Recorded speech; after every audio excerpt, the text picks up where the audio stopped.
I beg your pardon. Can you direct me to Hindhead View, Mrs. Allison's? This is Mrs. Allison's. Indeed. Perhaps... May I ask, are you Miss Vivi Warren? Yes. I'm afraid I appear intrusive. My name is Praed. Oh! Oh, pray, don't let me disturb you. Come in, Mr. Praed.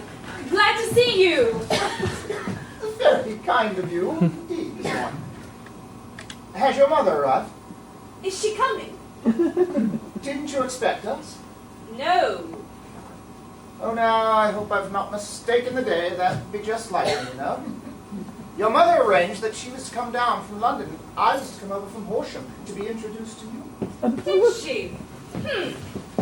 My mother has rather a trick of taking me by surprise to see how I behave myself while she's away, I suppose.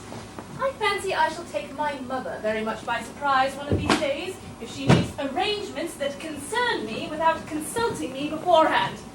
She hasn't come. I'm really very sorry. Oh, it's not your fault, Mr. Praed, is it? And I'm very glad you've come. You are the only one of my mother's friends I have ever asked her to bring to see me. Oh, now, this is really very good of you, Miss Warren. Will you come indoors, or would you rather sit out here and talk? It'll be nice out here, don't you think? Then I'll go and get you a chair. Oh, pray, allow me. Take care of your fingers, they're rather dodgy things, those chairs. Now, do let me take that hard chair. I like hard chairs. So do I.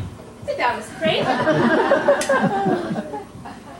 By the way, hadn't we better go to the station to meet your mother? Why? She knows the way. Suppose she does. You know, you are just like what I expected. I hope you're disposed to be friends with me. Why, thank you. My dear Miss Warren, thank you. Dear me, I'm so glad your mother hasn't spoiled you. How? Well, in making you too conventional.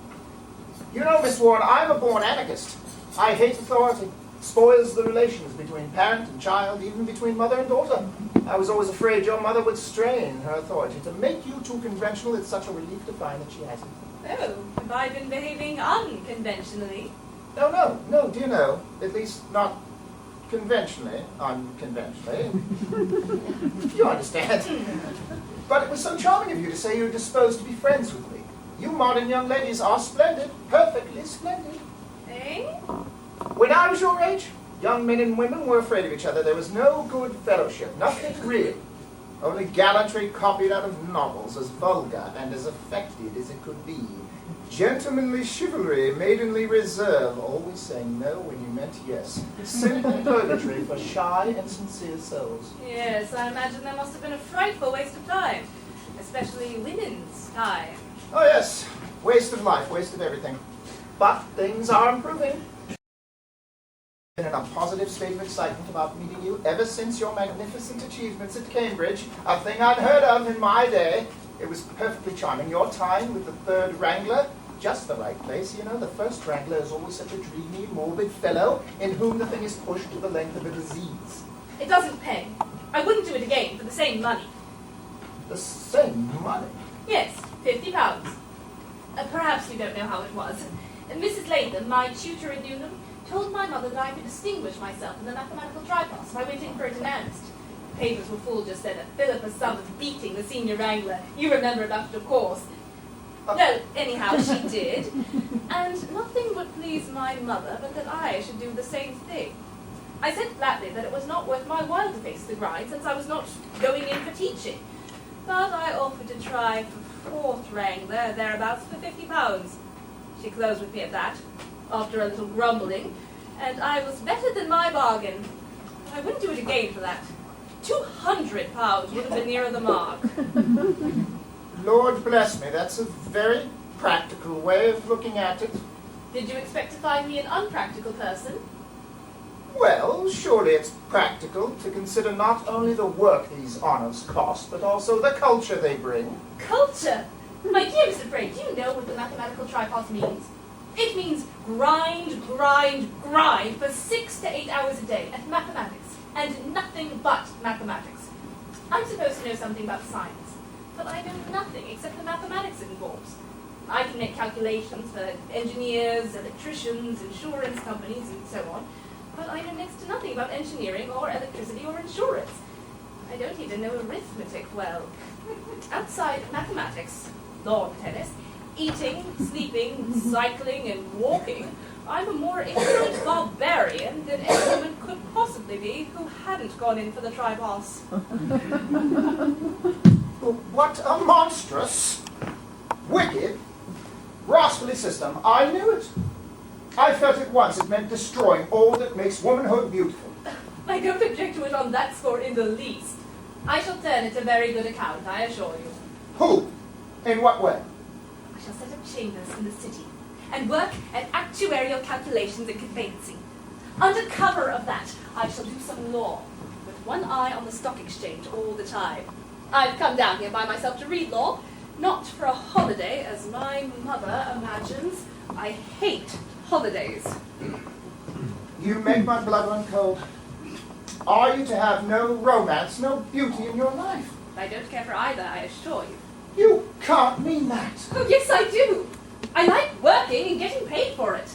When I'm tired of working, I like a comfortable chair, a cigar, a little whiskey, and a novel with a good detective story in it. I don't believe it. I am an artist, and I can't believe it. I refuse to believe it.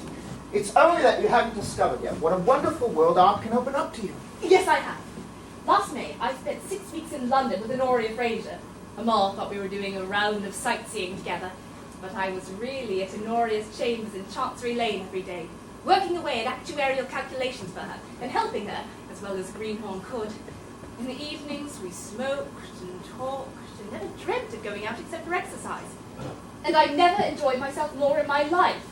I cleared all my expenses and got initiated into the business without a fee in the bargain. But surely, bless my heart and soul, Miss Swan, you don't call that discovering art. Wait a bit, that wasn't the beginning. I went up to town on an invitation from some artistic people in Fitzjohn's Avenue. One of the girls was a Newnham chum. They took me to the National Gallery, to the opera, Good. and to a concert where the band played all the evening. Beethoven and Wagner and so on. I wouldn't go through that experience again for anything you could offer me. I held out for civility's sake until the third day, and then said plump out that I couldn't stand any more of it, and went off to Chancery Lane. Now you know the sort of perfectly splendid modern young lady I am. How do you think I should get on with my mother? Well, I hope But that... it's not so much what you hope as what you believe that I want to know.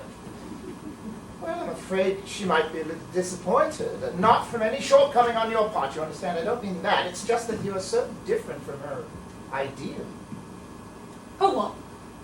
Her ideal. Do you mean her ideal of me? Yes. What on earth is it like?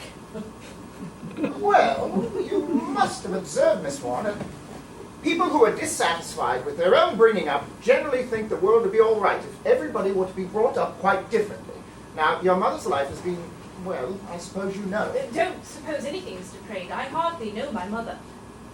Since I was a child, I have lived in England, at school or at college, or with people paid to take charge of me. I have been boarded out all my life. My mother has lived in Brussels or Vienna and never let me go to her. I only see her when she visits England for a few days. I don't complain. It's been very pleasant, for people have been very good to me, and there's always been plenty of money to make things smooth. But don't imagine I know anything about my mother. I know far less than you do. In that case. But what nonsense we're talking. Of course, you and your mother will get on capitally. What a charming little place you have here. Rather a violent change of subject, Mr. Praed. Why won't my mother's life bear being talked about? Oh, you mustn't say that. Now, isn't it natural I should have some delicacy in talking to my old friend's daughter about her behind her back? You and she will have plenty of opportunity of talking when she comes. No, she won't talk about it either. However, I dare say you have good reasons for telling me nothing. Only mind this, Mr. Crane. I expect there will be a battle royal when my mother hears of my Chancery Lane project. Yes, I'm afraid there will. Well, I shall win, because I want nothing but my fare to London, to start there tomorrow, earning my own living by deviling for Honoria. Besides, I have no mysteries to keep up, and it seems she has. I shall use that advantage over her if necessary. Oh, no, pray, no, you'd not do such a thing. Then tell me why not. I really cannot. I appeal to your good feeling. Besides, you may be too bold. Your mother's not to be trifled with when she's angry. You can't frighten me, Mr. Crane. In that month at Chancery Lane, I had opportunities of taking the measure of one or two women very like my mother. You may back me to win. But if I hit harder in my ignorance than I need, remember it is you who refuse to enlighten me. Now, let us drop the subject. One word, Miss Warren, I feel I must tell you. It's very difficult. But I need it, of course. How do, Mater? Mr. Praed's been here this half hour waiting for you. Well, if you've been waiting, Cloudy, it's your own fault. I thought you'd have had the gumption to know I was coming by the 3:10 train. Vivi, put your hat on, dear. You'll get sunburned. Oh, I forgot to introduce you. Sir George Cross, my little Vivi. Allow me to shake hands with the young lady I've known by reputation very long. It's the daughter of one of my oldest friends. If you like. Will you come indoors or shall I get a couple more chairs? Well, George, what do you think of that? She has quite a fist. Did you shake hands with her, Pray? Yes, it'll pass off presently. I hope so. Oh, here, allow me. Please. Let Sir George help you with the chairs, dear. Here you are. Oh, you'd like some tea, wouldn't you? I'm dying for a drop to drink. I'll see about it.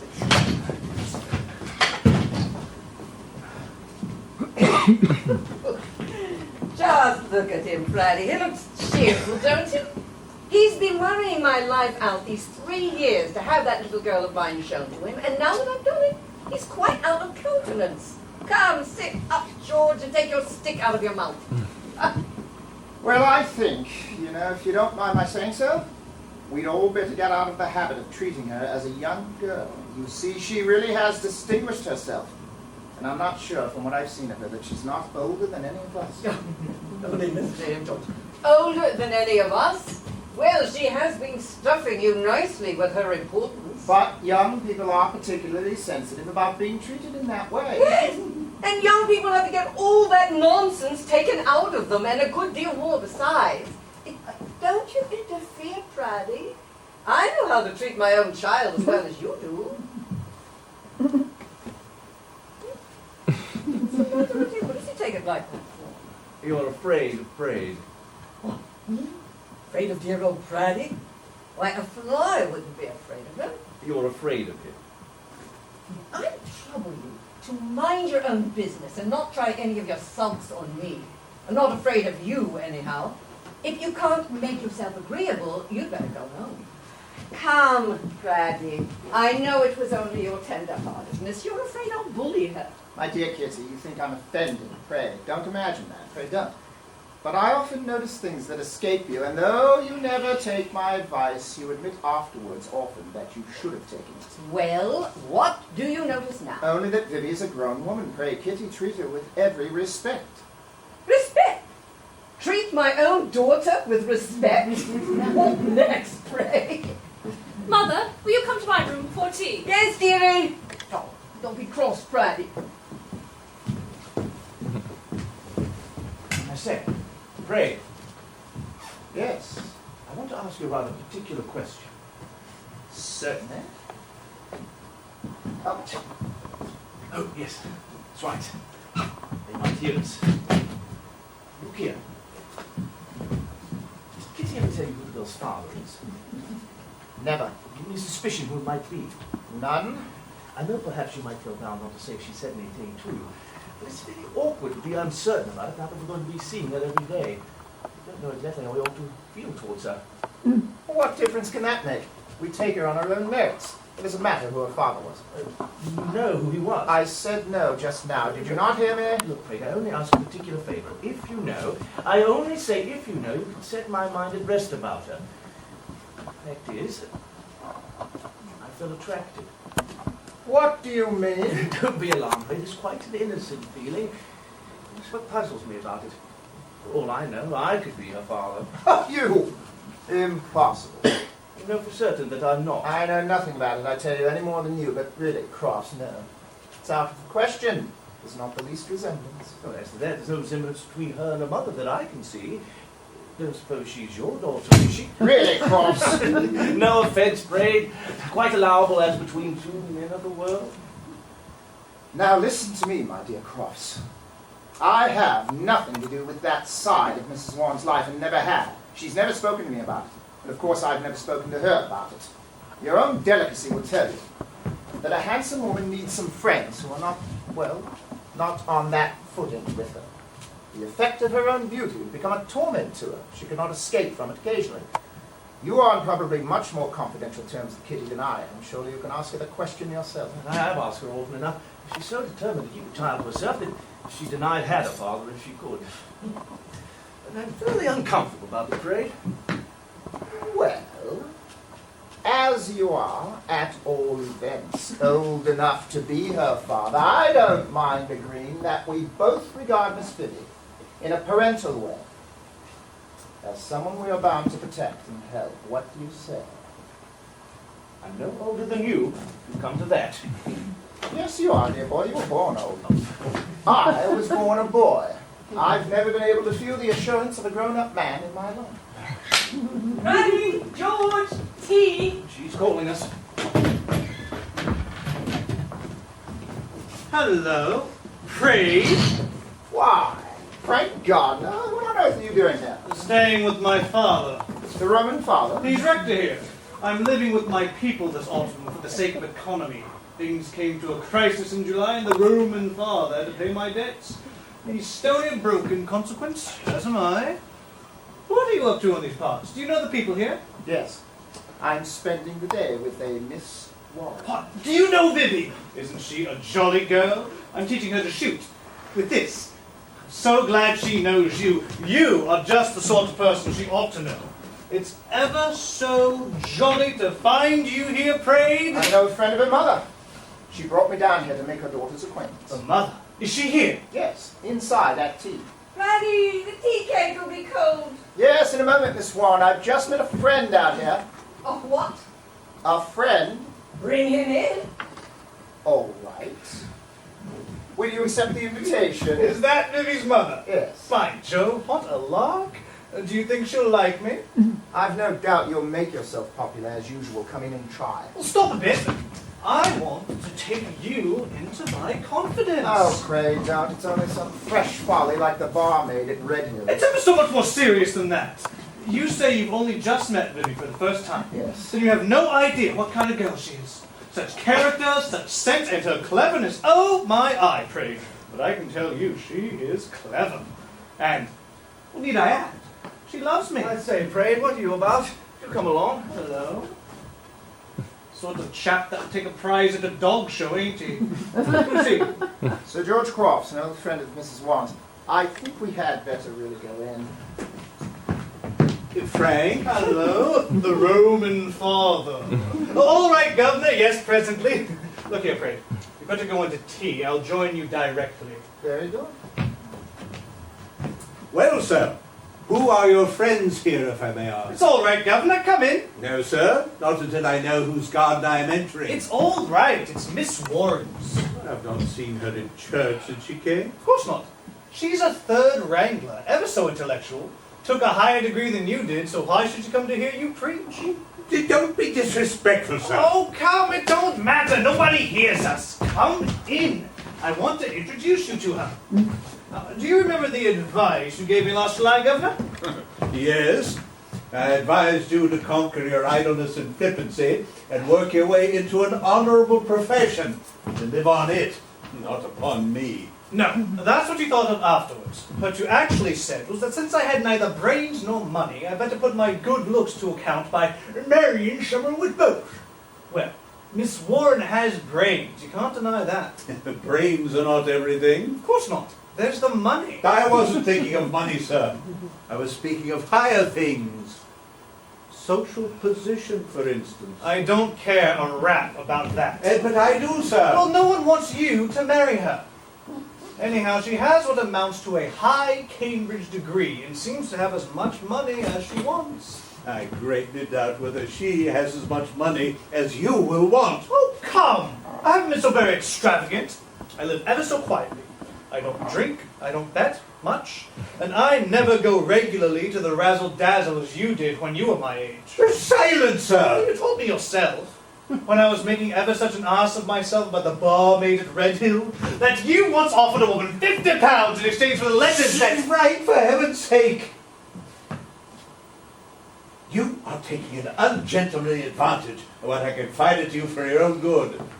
To save you from an error, you would have repented all your life long. Take warning by your father's folly, sir, and don't make them an excuse for your own. Did you ever hear the story of the Duke of Wellington and his letters? No, sir, and I don't want to hear it. Well, the old Iron Duke didn't throw away £50. Not he. He simply wrote, "Dear Jenny, publish and be damned. Yours affectionately, Wellington." That's what you should have done. Frank, my boy, when I wrote those letters, I put myself in that woman's power. When I told you about them, I put myself, to some extent, I'm sorry to say, in your power. She refused my money with these words, which I shall never forget. "Knowledge is power," she said, "and I never sell power." That was more than 20 years ago. She has never made use of her power or caused me a moment's uneasiness. You are behaving worse to me than she did, Frank. Ooh, yes, I dare say. Did you ever preach at her the way you preach at me every day? I leave you, sir. You are incorrigible. Tell them I shan't be home to tea, will you, Governor? Like a good fellow? Is that your father, Frank? I do so want to meet him. Certainly. Governor, you're wanted. Miss Warren, my father. Very glad to see you here, Mr. Gardner. Mother, come along, you're wanted. Let me introduce the... Why, it's Sam Gardner. Gone into the church? Well, I never. Don't you know her, Sam? This is George Crofts, as large as life and twice as natural. Don't you remember me? Well, I... Oh, of course you do. Why, I have a whole album of your letters still. I came across them only the other day. Miss Vavasor, I believe? Nonsense. Mrs. Warren. Don't you see my daughter there?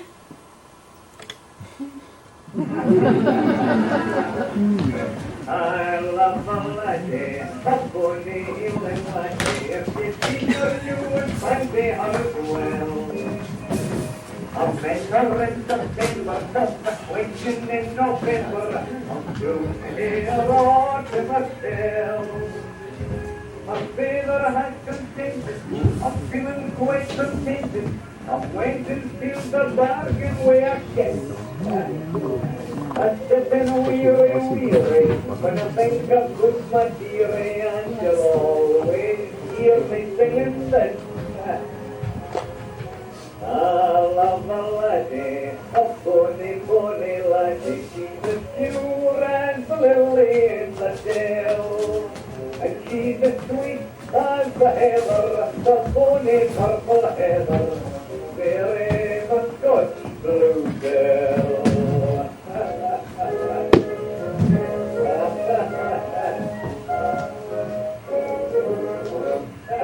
I love my laddie, a bonny. Oh, Lord. I don't know which is the worst of the country, the walking or the sitting at home with nothing to do.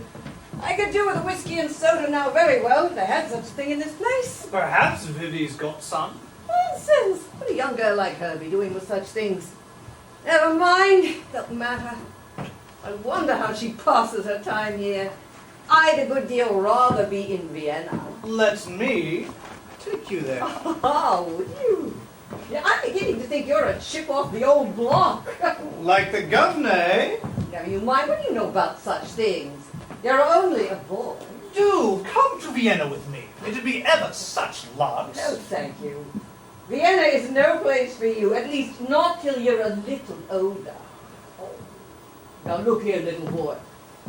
I know you through and through by your likeness to your father, better than you know yourself. Don't you go taking any silly ideas into your head about me, do you hear? Can't help it, my dear Mrs. Warren. It runs in the family.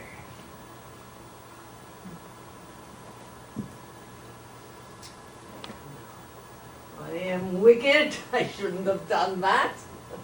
Never you mind, my dear. It was only a motherly kiss. Go and make love to Vivi. So I have. What? Vivi and I are ever such chums. What do you mean? Now see here, I won't have any young scamp tampering with my little girl, do you hear? I won't have it. My dear Mrs. Warren, don't you be alarmed. My intentions are honourable, ever so honourable.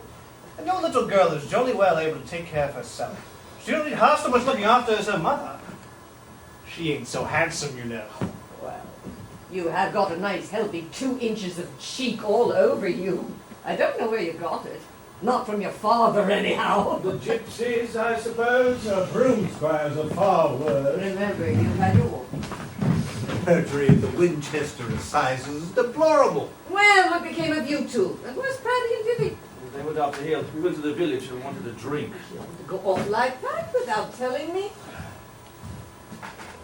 Give your father your chair, Frank. Where are your manners? George, where are you going to stay tonight? You can't stay here. And what's Praddy going to do? Oh, God will put me up. No doubt you're taking care of yourself, but what about Praddy? No, suppose you can sleep at the inn? Haven't you room for him, Sam?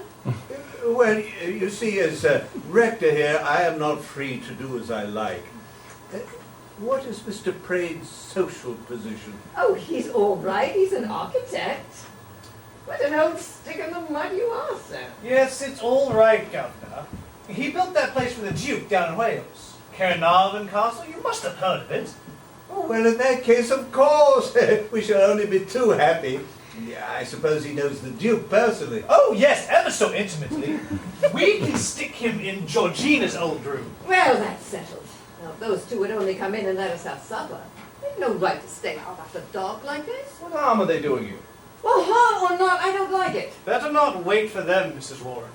Praed will stay out as long as possible. He has never known before what it is to stray over the heath on a summer's night with my Vivi. I say, you know, come. Frank, once and for all, it's out of the question. Mrs. Warren will tell you it's not to be thought of. Of course not. Is that so, Mrs. Warren? Well, Sam, I don't know. If the girl wants to get married, no good can come of keeping her unmarried. But married to him? Your daughter to my son? Only think. It's impossible. Of course it's impossible. Don't be foolish, Kitty. Why not? Isn't my daughter good enough for your son? You know very well, Mrs. Warren, there are reasons. I know no reasons. If you know any, you can tell them to the lad or to the girl or to your congregation if you like. You know very well I couldn't tell anyone the reasons. But my boy will believe me when I tell him there are reasons. Quite right, Dad. He will. But has your boy's conduct ever been influenced by your reasons? You can't marry her. That's all about it. What have you got to do with it, pray? Precisely what I was going to ask myself in my own graceful fashion. I suppose you don't want to marry the girl to a man younger than herself, with no property or tuppence to keep her on. Ask Sam if you don't believe me. How much more money are you going to give him? Not another penny. He's had his patrimony and he spent the last of it in July. Yeah, I told you. This is ever so mercenary. Do you suppose Miss Warren's going to marry for money if we love one another? Thank you. Your love's a pretty cheap commodity, my lad. If you've no means of keeping a wife, that settles it. You can't have Vivi. What do you say, Governor? Well, I agree with Mrs. Warren. And good old Crofts has already expressed his opinion. Look here, I want none of your cheap. Ever so sorry to surprise you, Crofts, but you took the liberty of speaking to me like a father a moment ago. One father is enough. Thank you. No. I'm sorry, Mrs. Warren. I cannot give my Vivi up, even for your sake. Young scamp. And as you no doubt intend to hold out other prospects to her, I shall waste no time in laying my case before her. He either fears his fate too much, or his deserts are small, that dares not put them to the touch to gain or lose them all? Wherever have you been, Vivi? On the hill. You shouldn't go off like that without letting me know. How is it to tell what had become of you at night coming on, too? Now, about supper. We shall be rather crowded in here, I'm afraid. Did you hear what I said, Vivi? Yes, Mother. How many are we? 1, 2, 3, 4, 5, 6. Well, 2 will have to wait until the rest are done. Mrs. Allison has only plates and knives for 4. Oh, doesn't matter about me. You have had a long walk and are hungry, Mr. Praed. You shall have your supper at once. I can wait myself. I want one person to wait with me. Frank, are you hungry? Not the least in the world. Completely off my peck, in fact. Neither are you, George. You can wait. Hang it. I've been eating since tea time. Can't Sam do it? Would you starve my poor father? Allow me to speak for myself, sir. I am perfectly willing to wait. There's no need, only 2 are wanted. Will you take my mother in, Mr. Gardner? Right there. No, please, after you answer. Can you squeeze past that corner, Mr. Praed? It's rather tight fit. Take care of your coat against the whitewash. That's right. Now, are you all comfortable? Quite. Thank you. Got rid of them. Well, Vivens, what do you think of my governor? I've hardly spoken to him. He doesn't strike me as a particularly able person. Well, you know the old man is not altogether such a fool as he looks. You see, he was shoved into the church, rather, and in trying to live up to it makes a much bigger ass of himself than he really is. I don't dislike him as much as you might expect. He means well. How do you think you'll get on with him? I don't think my future life will be much concerned with him, or with any of that old circle of my mother's, except perhaps Praed. What do you think of my mother? Really and truly. Yes, really and truly. Well, she's ever so jolly, but she's rather a caution, isn't she? And crops, oh my eye, crops. What a lot, Praed! What a crew. If I thought that I was like that I was going to be a waster, shifting along from one meal to another with no purpose and no character and no grit in me, I'd open an artery and bleed to death without one moment's hesitation. Oh, no, you wouldn't. Why should they take any grind if they can afford not to? I wish I had their luck. No, what I object to is their form. It isn't the thing. It's slovenly, ever so slovenly. Do you think your form will be any better when you're as old as crops if you don't work? Of course I do. Ever so much better. But Vivens mustn't lecture. Her little boy is incorrigible. Off with you. Vivens is not in a humour for petting her little boy this evening. How unkind! Be serious. I'm serious. Good. Let us talk learnedly, Miss Warren. Do you know that all the most advanced thinkers are agreed that half the diseases of modern civilization are due to the starvation of the affection of the young? Now, You are very tiresome. Have you room for Frank there? He is complaining of starvation. Of course there is. Here, there's one now beside me. Come along, Mr. Frank. Her little boy will be ever so even with his Vivens for this. Yeah, Vivi. Come on, you're too child. You must be famished.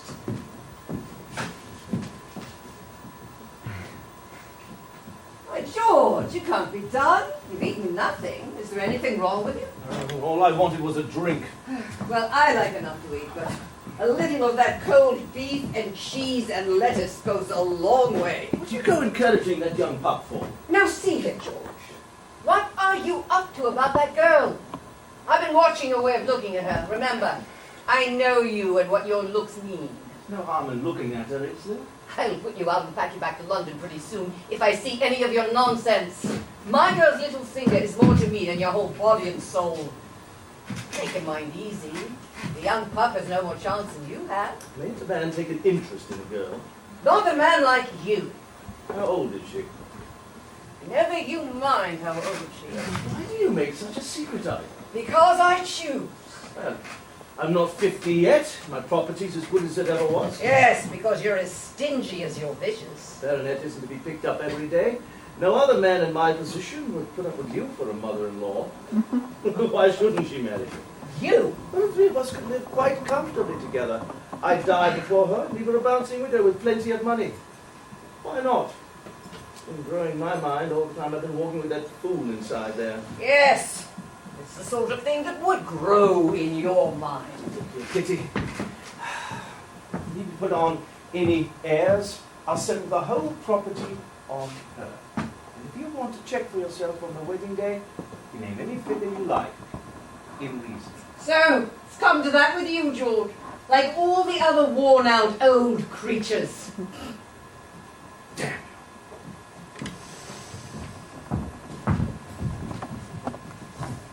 Where is Sir George? Gone out to have a pipe. Well, dearie, did you have a good supper? You know what Mrs. Allison's suppers are. Poor Frank. It was all the beef corn.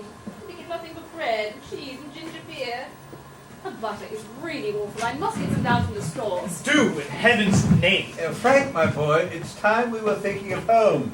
Your mother does not know yet that we have visitors. I'm afraid we're giving trouble. Not the least in the world. My mother will be delighted to see you. She is a genuinely intellectual, artistic woman, and she sees nobody here from 1 year's end to another except the governor. So you can imagine how jolly dull it pans out for her. You're not intellectual or artistic, are you, Peter? Then take Craig home at once, and I'll stay here and entertain Mrs. Warren. Pick up Cross in the garden. He'll be excellent company for the bull pup. Frank, come with us. Mrs. Warren has not seen Miss Vivian for a long time, and we have prevented them from having a moment together yet. Of course, I forgot. Ever so thanks for reminding me, Bradley. Perfect gentlemen always were my ideal through life. If only you had been my father instead of this unworthy old man. Silence, sir! Silence! You are profane. You should keep him in better order, Sam. Good night. Here, take George's hat and stick with my compliments. Good night.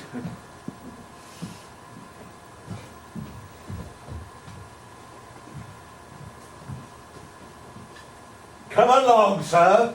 At once. Bye-bye, Daddy. Bye-bye, kids. Kisses. No, I hate you. Sorry. Good night, dear Mrs. Warren.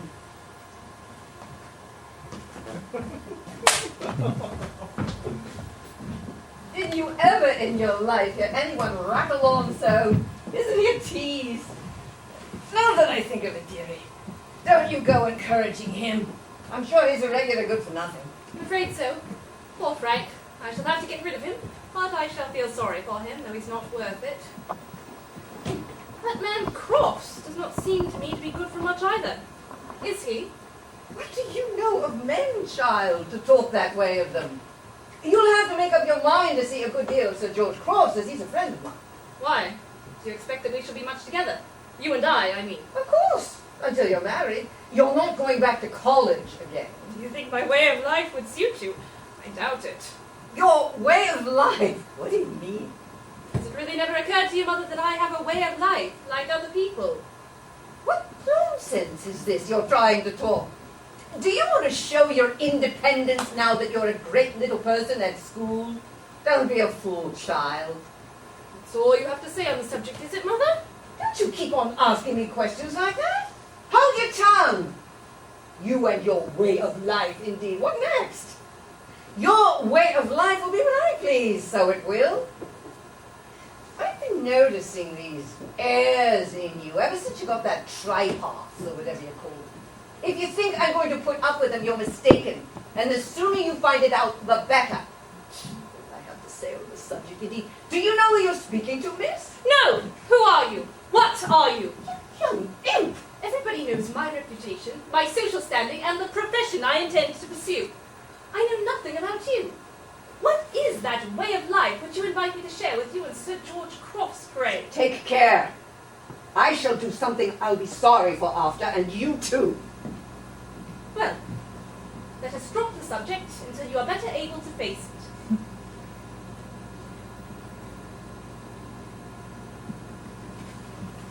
Want some good walks and a little lawn tennis to set you up.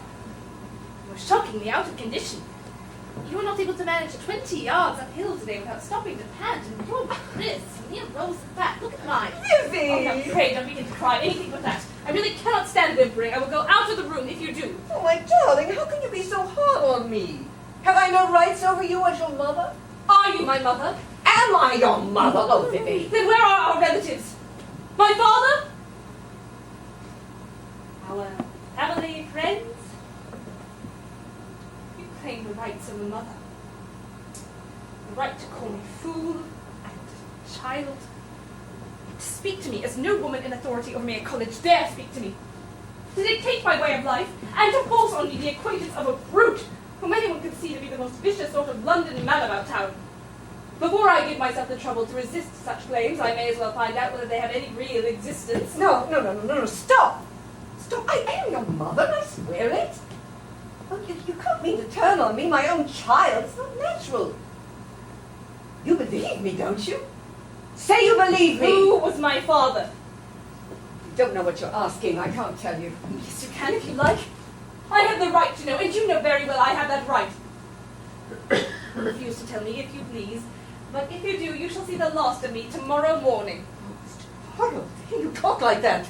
You couldn't leave me. Yes, without a moment's hesitation, if you trifle with me about this. Can I feel sure that I may not have the contaminated blood of that brutal waster in my veins? No, on my oath it's not he, or any of the rest you've ever met. I'm certain of that at least. You are certain of that at least? Ah. You mean that is all you are certain of? Oh. I see. Don't do that, Mother. You know you don't feel it a bit. Well, that is enough for tonight. At what hour would you like breakfast? Is 8:30 too early for you? My God, what sort of woman are you? The sort the world is mostly made of, I should hope. Otherwise, I don't understand how it gets its business done. Come, pull yourself together. Ow! Right. You're very rough with me, Vivi. Nonsense, what about bed? It's past 10. What's the use of my going to bed? You think I could sleep? Why not? I shall. Oh, you've no heart. No! I won't bear it. I won't put up with the injustice of it. What right have you to set yourself up above me like this? You boast of what you are to me, who gave you the chance of being what you are. What chance had I? Shame on you for a bad daughter and a stuck-up prude. Don't think for a moment I set myself above you in any way. You attacked me with the conventional authority of a mother. I defended myself with the conventional superiority of a respectable woman. Frankly, I am not going to stand any of your nonsense. And when you drop it, I shall not expect you to stand any of mine. I shall always respect your right to your own opinions and your own way of life. My own opinions and my own way of life. Listen to her talking! Do you think I was brought up like you? Able to pick and choose my own way of life? Do you think I did what I did because I liked it or thought it right, or wouldn't rather have gone to college and been a lady if I'd had the chance? Everybody has some choice, Mother. The poorest girl alive may not be able to choose between being Queen of England and Principal of Newnham, but she can choose between rag picking and flower selling according to her taste. People are always blaming circumstances for what they are. I don't believe in circumstances. People who get on in this world are the people who get up and look for the circumstances they want. And if they can't find them, make them. Oh, it's easy to talk, isn't it? Here, would you like to know what my circumstances were? Yes, you had better tell me. Won't you sit down? Oh, I'll sit down. Don't you be afraid. Do you know what your grandmother was? No. No, you don't. I do. She called herself a widow and had a fried fish shop down by the Mint and kept herself and 4 daughters out of it. 2 of us were sisters. That was me and Liz. We were both good-looking and well-made. I suppose our father was a well-fed man. Mother pretended he was a gentleman, but I don't know. The other 2 were only half-sisters. Undersized, ugly, starved-looking, hard-working, honest, poor creatures. Liz and I would have half murdered them if Mother hadn't half murdered us with her hands on. They were the respectable ones. Well, what did they get by their respectability? I'll tell you. One of them worked in a white lead factory, 12 hours a day for 9 shillings a week until she died of lead poisoning. She only expected to get her hands a little paralyzed, but she died. The other was always held up to us as a model because she married a government labourer at the Deptford Finishing Yard and kept his room and the 3 children neat and tidy on 18 shillings a week until he took to drink. Well, that was worth being respectable for, wasn't it? Did you and your sister think so? Liz didn't, I can tell you. She had the spirit. We both went to a church school. That was part of the ladylike airs we gave ourselves to be superior to the children that knew nothing and went nowhere. And we stayed there until Liz went out one night and never came back. I know the schoolmistress thought I'd soon follow her example because the clergyman was always warning me that Lizzie'd end up jumping off Waterloo Bridge. Poor fool, that was all he knew about it. But I was more afraid of the white lead factory than I was of the river. And so would you have been in my place. That clergyman got me a situation as a scullery maid in a temperance restaurant where they sent out for anything you like. Then I was a waitress. Then I went to the bar at Waterloo Station. 14 hours a day, serving drinks, washing glasses, for 4 shillings a week in my board.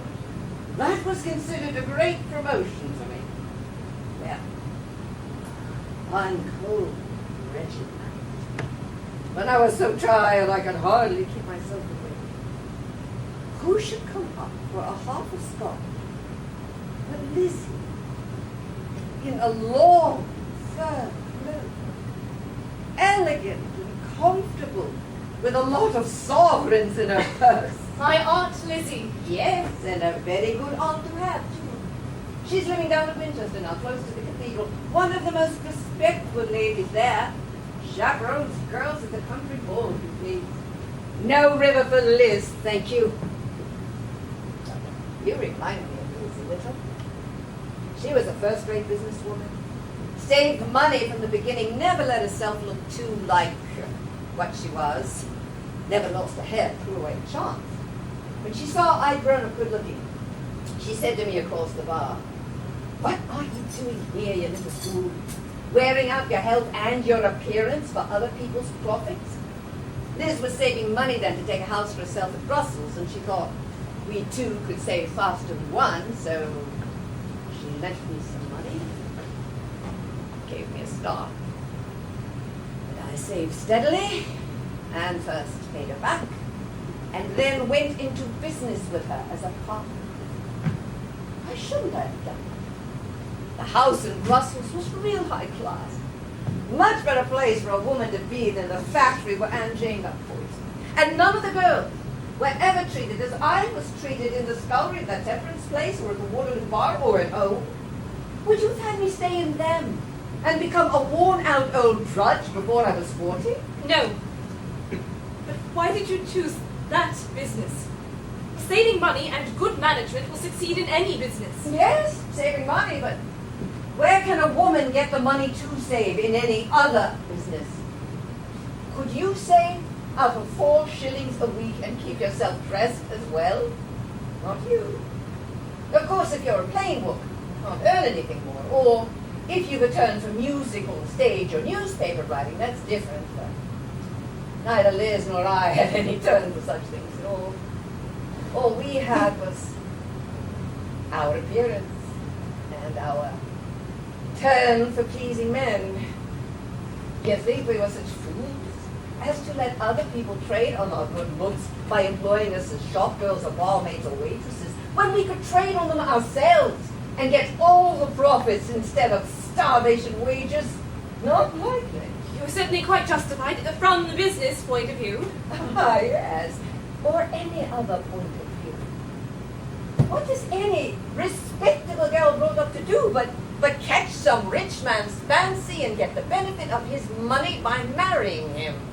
As if the marriage ceremony could make any difference in the right or wrong of the thing. Oh, the hypocrisy of the world makes me sick. Liz and I had to work and save and calculate just like other people. Elseways, we should have been as poor as any good-for-nothing drunken waster of a woman who thinks her luck's going to last forever. I despise such people. They've no character. And if there's a thing I hate in a woman, it's want of character. Come now, Mother, frankly.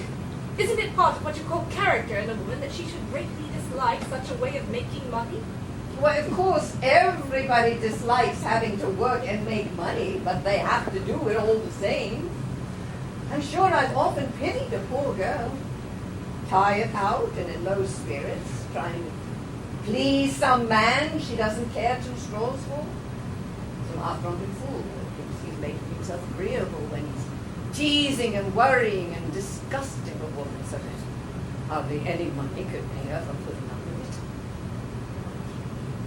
She has to bear with the disagreeables and take the rough with the smooth, just like a nurse in a hospital or anyone else. It's not work that any woman would do for pleasure, goodness knows. Don't you hear the pious people talk? You'd suppose it was a bed of roses. Still, you consider it worthwhile. It pays. Of course, it's worthwhile to a poor girl. If she can resist temptation and is good-looking and well-conducted and sensible, it's far better than any other employment open to her. I've always thought it ought to be. It can't be right, Vivian, that there shouldn't be better opportunities for women. I stick to that. It's wrong. But right or wrong, it's so. And the girl has to make the best of it. Of course, it's not worthwhile for a lady. If you took to it to be a fool. But I should have been a fool if I'd taken to anything else. Mother, suppose we were both as poor as you were in those wretched old days. Are you quite sure you wouldn't advise me to try the Waterloo bar, or marry a labourer, or even go into the factory? Of course not. What sort of mother do you take me for? How could you keep your self-respect in such starvation and slavery? And what's a woman worth? What's life worth without self-respect? Why am I independent and able to give my daughter a first-rate education when other women that had just as good opportunities are in the gutter? Because I always knew how to respect myself and control myself. Why is Liz looked up to in a cathedral town? The same reason. Where would we be now if we minded that clergyman's foolishness? Scrubbing floors for 1 and 6pence a day with nothing to look forward to but the workhouse infirmary. Don't you be led astray by people who don't know the world, my girl. The only way for a woman to provide decently for herself is for her to be good to some man who can afford to be good to her. If she's in his own station in life, then that'll make him marry her. But if she's far beneath him, she can't expect it. Why should she? It wouldn't be for her own happiness. Ask any lady in London society that has daughters, and she'll tell you the same, except I tell you straight, and she'll tell you crooked. That's all the difference. My dear mother, you are a wonderful woman. You are stronger than all England. And are you really and truly not one wee bit doubtful or ashamed? Well, of course, dearie. It's only good manners to be ashamed of it. It's expected from a woman. Women have to pretend to feel a great deal that they don't feel. Liz always used to be angry with me for plumping out the truth about it. She always said that when every woman could learn enough from what was going on in the world before her eyes, there was no need to talk to her about it. But then Liz was such a perfect lady. She had the true instinct of it. Well, I was always a bit of a vulgarian. I was so pleased when you sent me your photos to see you were growing up like Liz. You've just her ladylike turn and way. I can't stand saying one thing when everybody knows I mean another. What's the use of such hypocrisy? If people arrange the world that way for women, what's the good of pretending it's arranged the other way? No. I never was a bit ashamed, really. I consider I had a right to be proud of how we managed everything so respectably and never had a word against us. And how the girls were so well taken care of. Some of them did very well.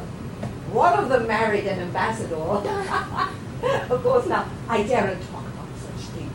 Whatever would they think of us? Oh, dear. I do believe I'm getting sleepy after all. Leave it as I will not be able to sleep now.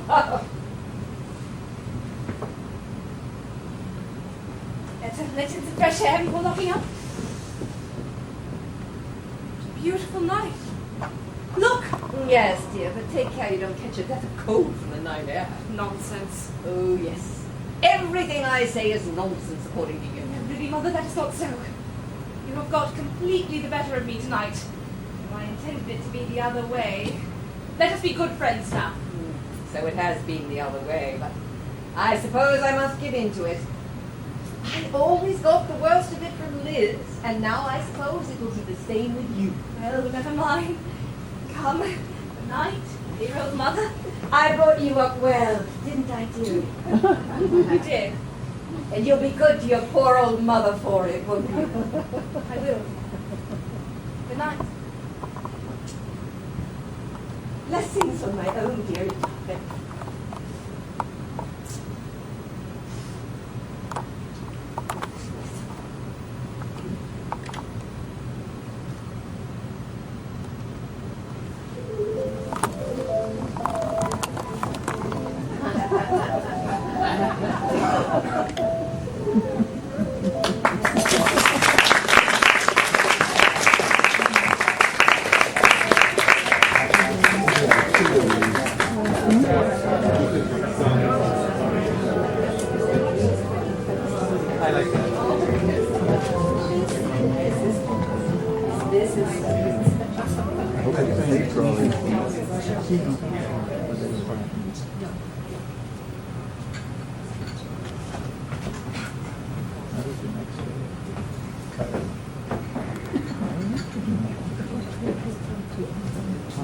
Past 11?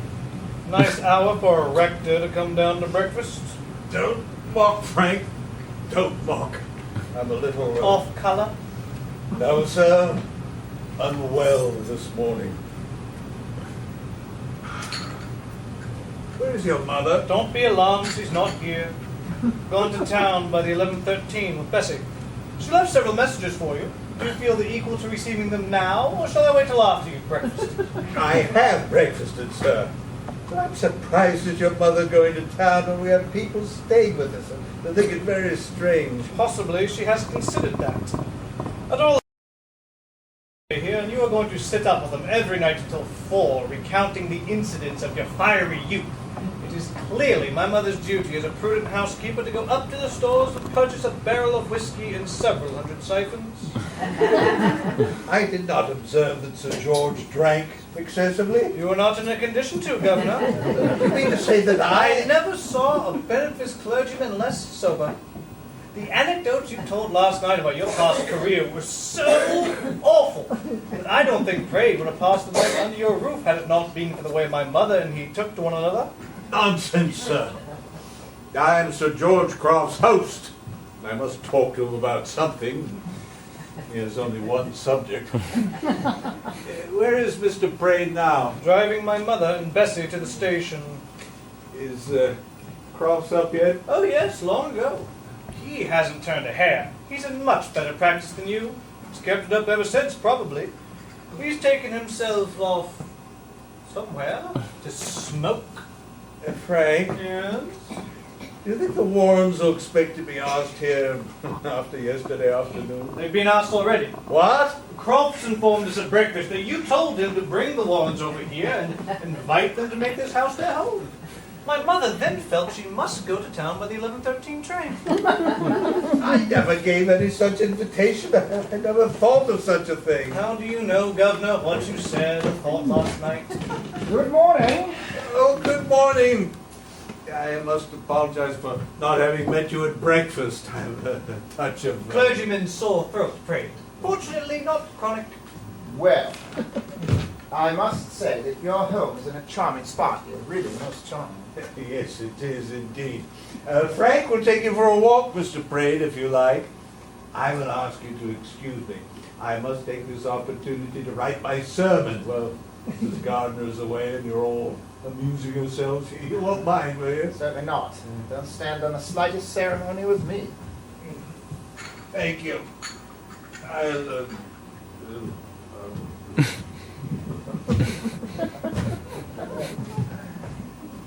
Curious thing it must be writing a sermon every week. Ever so curious. If he did it, he buys them. He's gone for some soda water. My dear boy, I wish you would be more respectful to your father. You know you can be so nice when you like. My dear Pratty, you forget. I have to live with the governor.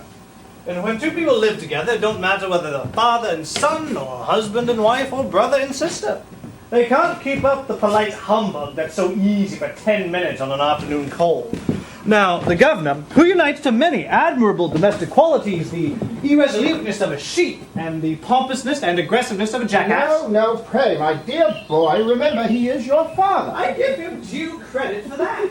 But just imagine his telling Crofts to bring the Warrens over here. He must have been ever so drunk.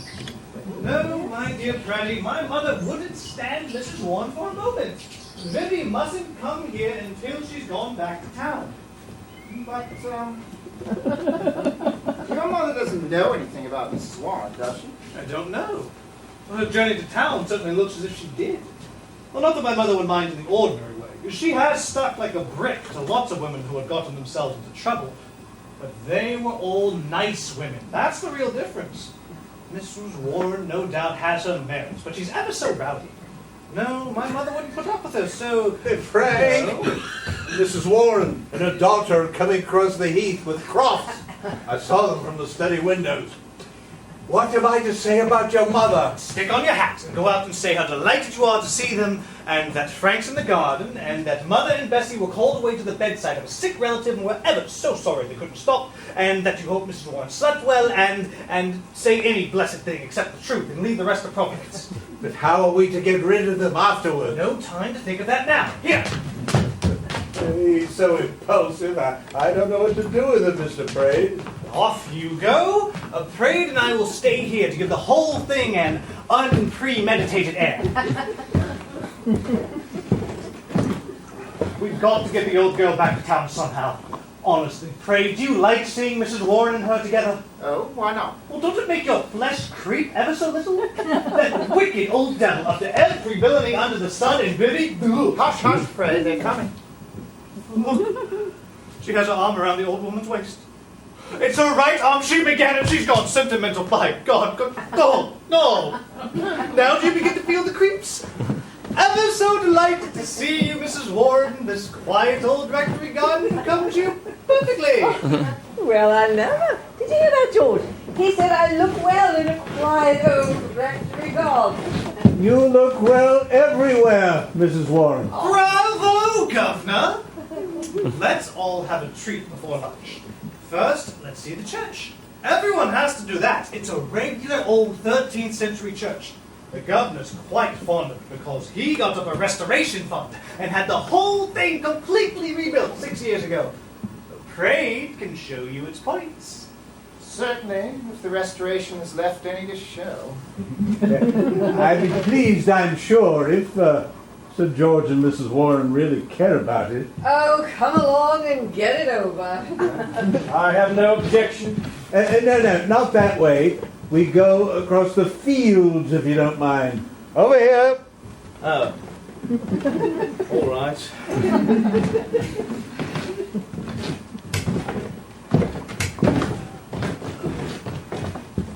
Ain't you coming? No. What if you were warning, Frank? What did you call my mother just now when you said that about the rectory garden? That is barred in the future. Please treat my mother with as much respect as you treat your own. My dear Viv, she wouldn't appreciate it. The two cases require different treatment. But what on earth happened to you? Last night we were perfectly agreed as to your mother and her set, and this morning I find you attitudinizing sentimentally with your arm around your parents' waist. Attitudinizing? That was how it struck me. First time I ever saw you do a second-rate thing. Frank, there has been a change, but I don't think it had changed for the worse. Yesterday I was a little prig. And today? Today I know my mother better than you do. Heaven forbid. What do you mean? Viv, there's a Freemasonry among thoroughly immoral people that you know nothing of. You've too much character. That's the bond between your mother and me. That's why I know her better than you'll ever know her. You are wrong. You know nothing about her. If you knew the circumstances against which my mother had to struggle, then you should know Why she is what she is, shouldn't I? What difference would that make? Circumstances or no circumstances, Viv, you won't be able to stand your mother. Why not? Because she's an old wretch, Viv. If you ever put your arm around her waist in my presence again, I will shoot myself there and then as a protest against an exhibition which revolts me. Must I choose between dropping your acquaintance and dropping my mother's? That would put the old woman at ever such a disadvantage. No, dear Viv. Your infatuated little boy will stick by you in any case. But he's all the more anxious you shouldn't make mistakes. It's no use, Viv. Your mother's impossible. She may be a good sort, but she's a bad lot. A very bad lot. Frank! Is she to be deserted by the world because she's what you call a bad lot? Has she no right to live? No fear of that, Viv. She won't ever be deserted. But I am to desert her, I suppose. Mustn't go live with her. Little family group of mother and daughter wouldn't be a success. Spoil our little group. What little group? The babes in the wood. Vivy and little Frank. Let's go get covered up with leaves. Fast asleep, hand in hand under the tree. The wise little girl and her silly little boy. The dear little boy with his dowdy little girl. Ever so peaceful and relieved from the imbecility of the little boy's father and the questionableness of the little... Little girl wants to forget all about her mother.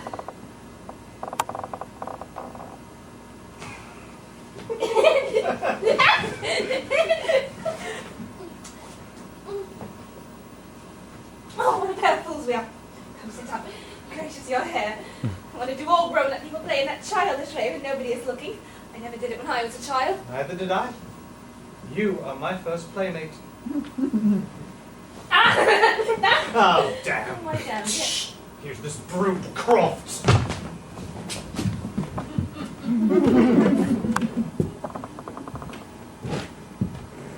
Could I have a few words with you, Miss Evie?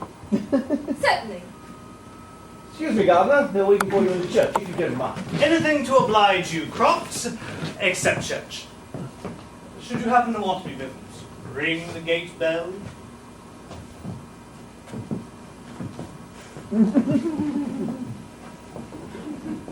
Pleasant young fellow, that, Miss Vivie. Pity he has no money. Do you think so? Well, what's he to do? No property, no profession. What's he good for? I realise his disadvantages, Sir George. No, it's not that. It's just that while we're in this world, we're in it. Money is money. Oh.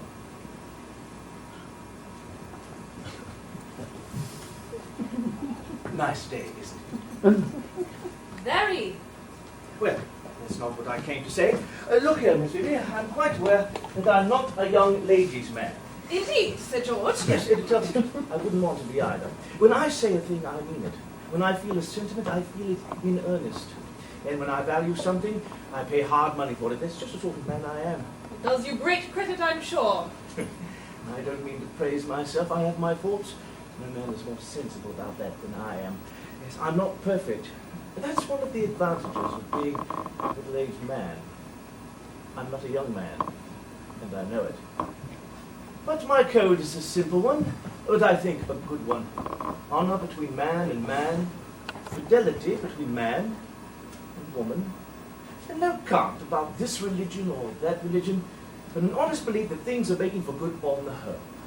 Power not ourselves that makes for righteousness, eh? Oh, no, certainly not ourselves. Of course you understand what I mean. Well, as to practical matters, you may have an idea that I flung my money about. But I haven't. I'm richer today than when I first came into property. I've used my knowledge of the world to invest my money in ways that other men have overlooked.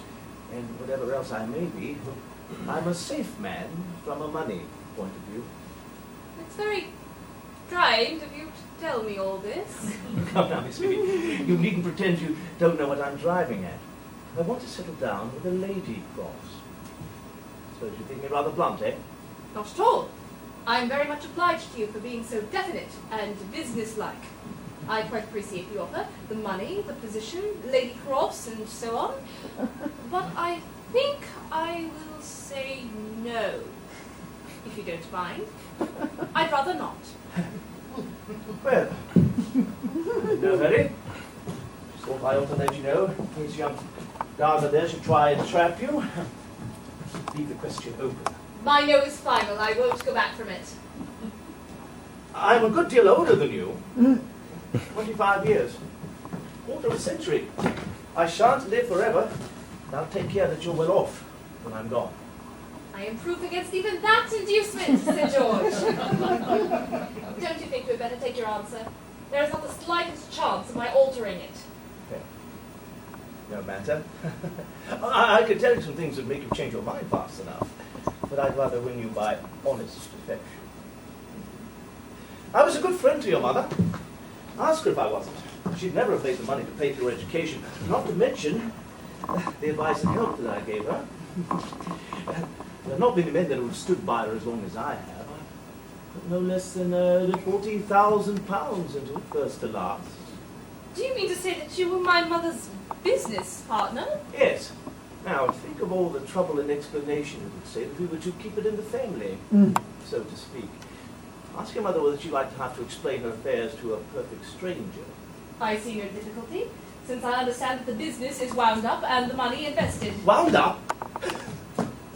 Wind up a business that pays 35%, even in the worst years. Not likely. Who told you that? Do you mean that it is?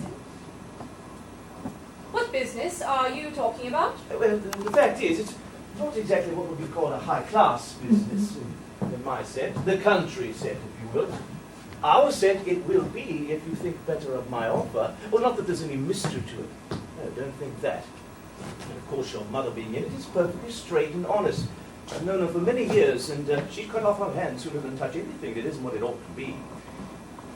I could tell you all about it if you'd like. I don't know if you found in traveling how hard it is to find a really comfortable private hotel. Yes, go on. Well, that's all it is. And your mother is a genius at managing such things. You see, we have 2 in Brussels, 1 in Ostend, 1 in Vienna, and 2 in Budapest. Of course, there are others in it besides ourselves, but we hold most of the capital. And your mother is indispensable as managing director. You've noticed, I dare say, that she travels a good deal. You can't mention that sort of thing in public.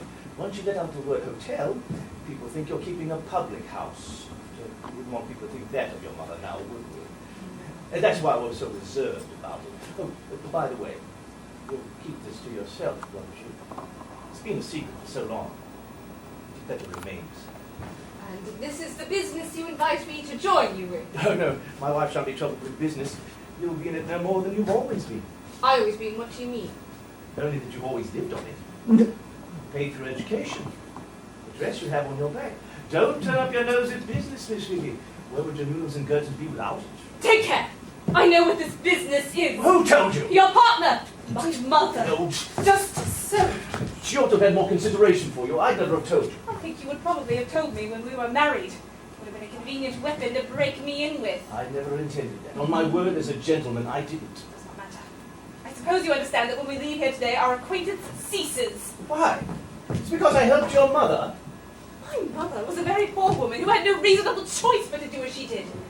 You were a rich gentleman, and you did the same for the sake of 35%. You are a pretty common sort of scoundrel, I think. That is my opinion of you. Go it, little missy. It doesn't hurt me, and it amuses you. Well, why the devil shouldn't I invest my money that way? I take the interest on my capital like everyone else. Don't think I dirty my own hands with the work. Come. Would you refuse the acquaintance of my mother's cousin, the Duke of Belgravia, because some of the rents he gets are earned in queer ways? Would you cut the Archbishop of Canterbury, because his ecclesiastical commissioners have a few publicans and sinners as tenants? Do you remember your Crofts Scholarship at Newnham? It was founded by my brother, the MP. He gets 22% from a factory with 600 girls in it, and not one of them making wages enough to live on. How do you think they've managed without a family to fall back on? Ask your mother. Did you think I'm going to turn my back on 35% when everyone else is pocketing what they can like sensible men? No such fool. If you're going to pick and choose your acquaintances on moral principles, you'd best clear out of this country. Unless you want to be cut off from all decent society. I might go on to point out that I myself never asked where the money I spent came from. I believe I am just as bad as you. Of course you are. And a good thing, too. What harm does it do, after all? So, you don't think he's such a scoundrel now, you think it over, eh? Shared profits with you, and I admitted you just now to the familiarity of knowing what I think of you. To be sure you did. But you won't find me a bad sort. I don't go in for being super fine intellectually, but have plenty of honest human feelings. And my old crossbreed comes out in a sort of instinctive hatred of anything low, which I'm sure you will be appreciating. Believe me, Miss Vivian, the world isn't as bad as the old croakers make it out to be. As long as you don't fly in the face of society, society doesn't ask any inconvenient questions. It makes precious short work of the cads who do. There are no secrets better kept than those secrets everybody guesses. The class of people that I can introduce you to, no lady or gentleman will so far forget themselves as to discuss my business affairs or your mother's. No man can offer you a safer position. I suppose you really think you're getting on famously with me? I hope I may flatter myself that you think better of me than you did at first. I hardly find you worth thinking about at all now. I think of the society that tolerates you and the laws that protect you. When I think of how helpless 9 out of 10 young girls would be in the hands of you and my mother, the unmentionable woman and her capitalist bully. Damn you! You need not. I feel among the damned already. You think I'm going to put up with you? You young devil, you! Be quiet! Someone will answer the bell! You have the right to bid, or shall I operate? Frank, have you been listening? Only for the bell, I assure you. So it shouldn't have to wait. I think I showed great insight into your character, Crofts. 2 pins, I take that gun from you and break it across your head. Pray don't. I'm ever so careless in handling firearms. Sure to be a fatal accident. With a reprimand from the coroner's jury for my negligence. The rifle away, Frank. It's quite unnecessary. Quite right. Much better to catch him in a trap. Crofts! There are 5 cartridges in the rifle here, and I'm a dead shot at present distance, and at an object of your size. Needn't worry.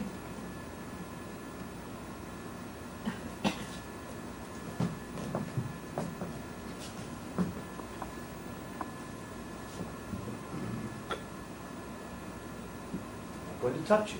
Ever so magnanimous of you under the circumstances. Thank you.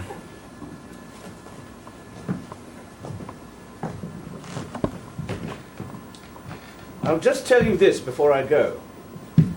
It may interest you, since you're so fond of one another. Allow me, Mr. Frank, to introduce you to your half-sister, the eldest daughter of the Reverend Samuel Gardner. Miss Vivian, your half-brother. Good morning.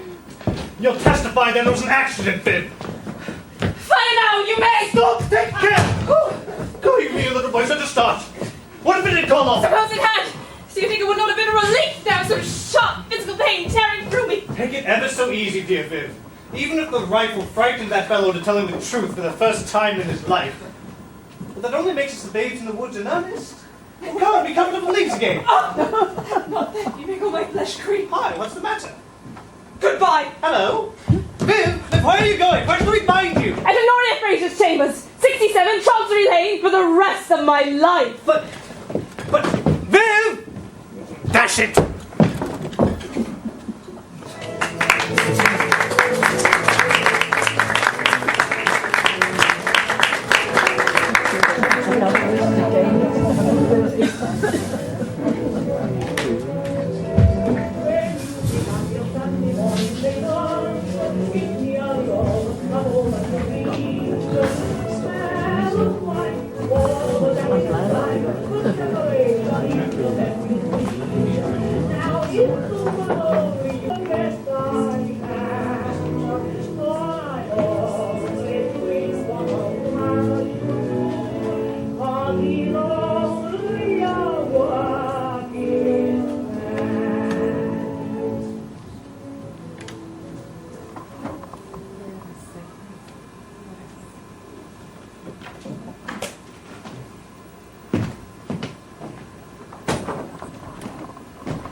Come in, it's not locked.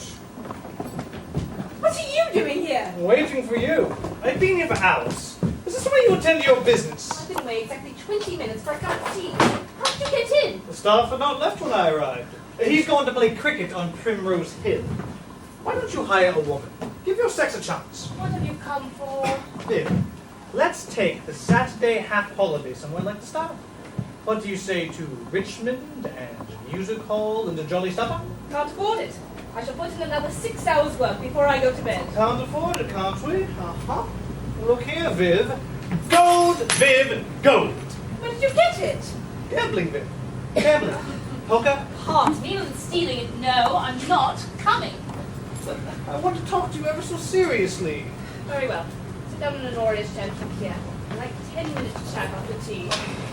Miss Roney, how's that cigar box for you? Nasty womanly habit. Nice men don't do it any longer. Yes, they object to the smell in the office and we've had to take the cigarettes. See? Go ahead. Well, I want to know what you've done. What arrangements you've made. Everything was settled 20 minutes after I arrived here. Honoria has found the business too much for her this year and was on the point of sending from me, proposing a partnership. When I walked in and told her I hadn't a farthing in the world. So I installed myself and packed her off for a fortnight's holiday. What happened at Hazelmere when I left? Nothing at all. I told them you'd gone to town on particular business. Well? Well? Either they were too flabbergasted to say anything, or else Crofts had prepared your mother. In any event, she didn't say anything, and Crofts didn't say anything, and Praddy only stared. After tea, they up and went, and I haven't seen them since. It's all right. Do you intend to stick in this confounded place? Yes. These 2 days have given me back all my strength and self-possession. I'll never take a holiday again as long as I live. Well, you look very happy, and as hard as nails. Well, for me that I am. Look here, Viv, we must have an explanation. We parted the other day under a complete misunderstanding. Well, there it up. Do you remember what Crofts said? Yes. Well, that revelation was supposed to bring about a complete change in the nature of our feelings for one another. It put us on the footing of brother and sister. Yes. Well, have you ever had a brother? No. Then you have no idea what brother and sister feels like. I have had lots of sisters, and I can assure you the paternal feeling is quite familiar to me. The girls will go their way, I shall go mine, and we shan't care if we never see one another again. That's brother and sister. But as to you, I can't be easy if I have to go a week without seeing you. That's not brother and sister. It's exactly how I felt. Hour before Crofts made his revelation. In short, dear Viv, it's love's young dream. Same feeling, Frank, that brought your father to my mother's feet. Is that it? I strongly object to having my feelings compared to any which the Reverend Samuel is capable of harboring. I object still more to any comparison between you and your mother. Besides, I don't believe the story. I have taxed my father with it and obtained from him what I consider tantamount to a denial. What did he say? He said he was sure there must be some mistake. Do you believe him? I'm prepared to take his word against Crofts. Does it make any difference? I mean, in your imagination or conscience, for of course it makes no real difference. None whatever to me. Nor to me. Well, this is ever so surprising. I thought the whole nature of our relations were altered in your conscience and imagination, as you put it, the moment those words were out of that brute's muzzle. No, it wasn't that. I didn't believe him. I only wish I could. I think brother and sister would be a very suitable relation for us. You really mean that? Yes. It's the only relation I care for, even if we could afford any other. I mean that. And you're good. Why didn't you say so? Ever so sorry for persecuting you, I understand, of course.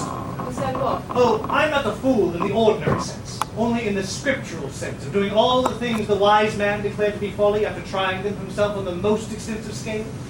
I see I am no longer Vivim's little boy. Don't be alarmed. I shall never call you Vivim's again. At least until you tire of your new little boy, whoever he may be. My new little boy. Must be a new little boy. Always happens that way. No other way, in fact. None that you know of. Fortunately for you. My curse upon yon collar, where he be! Pray! He's going to Italy and wants to say goodbye. I asked him to call this afternoon. Come and let him in. We'll finish our conversation after his departure. I'll stay him out. How are you, dear Praddy? Come in, come in. How do you do, Miss Warren? I start in an hour from Holborn Viaduct. I wish I could persuade you to try Italy. What for? Why, to saturate yourself with beauty and romance, of course. It's no use, my dear Praddy. Viv is a little Philistine. She is indifferent to my romance and insensible to my beauty. Mrs. Praed, once for all, there is no beauty and no romance in life for me. Life is what it is, and I am prepared to take it as it is. You will not say that. If you come with me to Verona and on to Venice, you will cry with delight at living in such a beautiful world. This is most eloquent, Praddy. Keep it up. Oh, I assure you I have cried. I shall cry again, I hope, at 50. At your age, you would not need to go so far as Verona. Your spirits would absolutely fly up. The mere sight of our step. You would be charmed by the gaiety, the vivacity, the happy air of Brussels. Ah! Hello, Fig! What's the matter? Can you find a better example of your beauty and romance than Brussels to talk to me about? Well, it's very different from Verona. I don't suggest for a moment. Probably the beauty and romance come to much the same in both places. My dear Miss Warren, is anything the matter? She finds your enthusiasm frivolous, Praddy. She said ever such a serious call. Hold your tongue, Frank. Don't be silly. Do you call this good manners, pray? Shall I take him away, Miss Vivian? I feel certain we have disturbed you at your work. Sit down. I'm not ready to go back to work yet.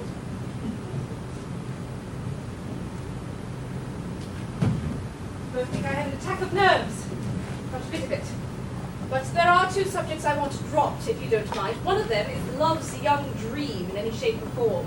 The other is the romance and beauty of life, especially Ostend and the gaiety of Brussels. You are welcome to any allusions you may have left on these subjects. I have none. If we three are to remain friends, I must be treated as a woman of business, permanently single, and permanently unromantic. I also shall remain permanently single, at least until you change your mind. Change the subject, Praddy. Be eloquent about something else.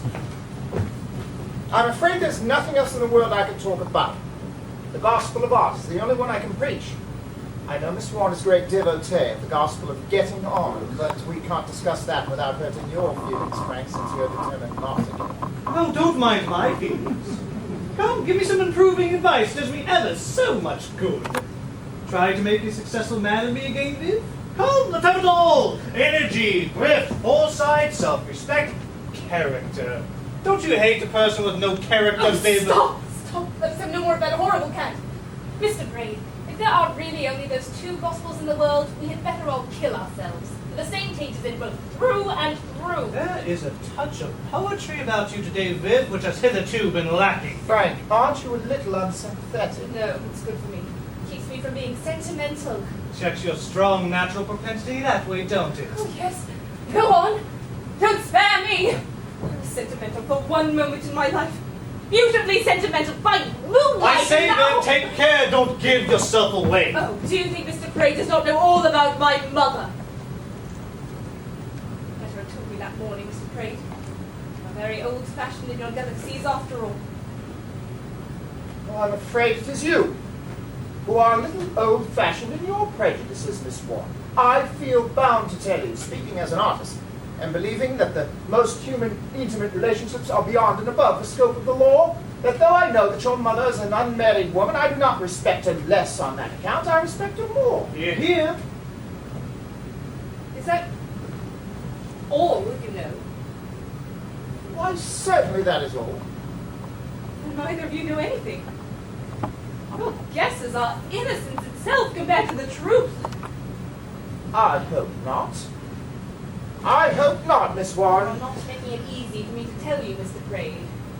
If there is anything worse, I mean anything else, do you feel you are right to tell us, Miss Warren? I'm sure that if I had the courage, I could spend the rest of my life in telling everybody. Stamping and branding it into them until they too felt their part in its abomination as I feel mine. There is nothing I despise worse than the wicked convention that protects these things by forbidding a woman to mention them. And yet I can't tell you. Two infamous words that describe what my mother is are ringing in my ears and struggling on my tongue. If I can't utter them, shame of them is too horrible for me. Here, let me draft you a prospectus. Oh, she's gone mad. Mad, do you hear, Viv? Come, pull yourself together. You shall see. Paid up capital. Not less than £40,000 standing in the name of Sir George Crops, Baronet, the chief shareholder. offices at Brussels, Ostend, Vienna, and Budapest. Managing Director, Mrs. Warren. And now, don't let us forget her qualifications. The 2 words. There! Oh no, don't read it! Don't!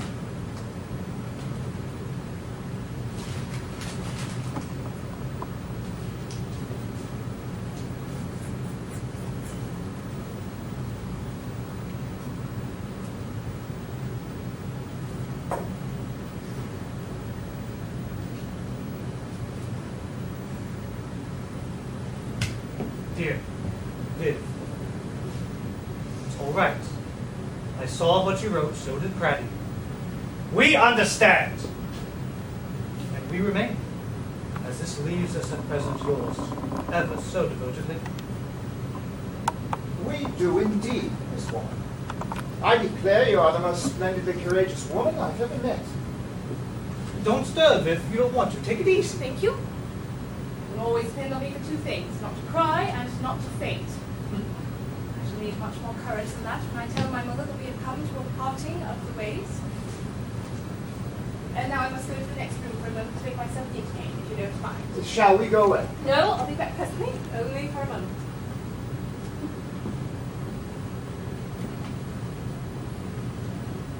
What an amazing revelation.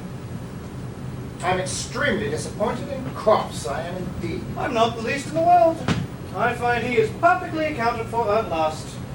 A put, a facer for me, Praddy. Can't marry her now. Frank, I tell you, God, if you deserve her now, you will behave very despicably. Good old Praddy! Ever chivalrous. But you mistake. It's not the moral aspect of the case, it's the money aspect. Can't touch the old woman's money now. But was that what you were going to marry on? What else? I haven't any money, nor the smallest term for making it. No, dear Praddy, if Viv married me, she would have to support me, and I should cost her more than I'm worth. But surely a clever, bright fellow like you can make something by your own brains. Oh, yes, a little. I made all this yesterday in an hour and a half. But I made it in a highly speculative business. No, dear Praddy, even if Bessie and Georgina married millionaires and the governor dies after cutting them off without a shilling, I shall still only have 400 a year. And he won't die until he's 10. He hasn't originality enough.